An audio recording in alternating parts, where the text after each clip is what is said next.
আল্লাহর কালাম তবদির আছে, সঠিক তবদির। মিথ্যা কথাগুলি আল্লাহর কালাম, তার মুখে আল্লাহ কবুল করবো না।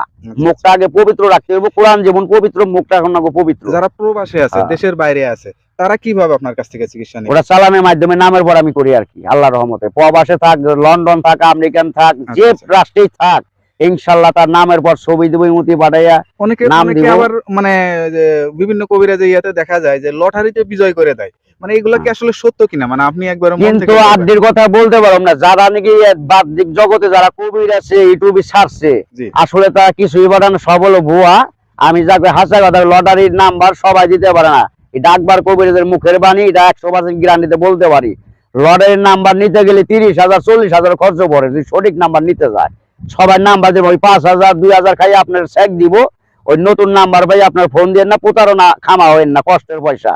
কারণ আমার কাছে নাম্বার নিবেন, লটারির নাম্বার, যে কোনো নাম্বার, যে কোনো লটারির ব্যাপারে আমি যাই না, দেব গরিব আর বড় লোক নাই, আমি টাকা তো খাইও না, আমি টাকা নিবো না।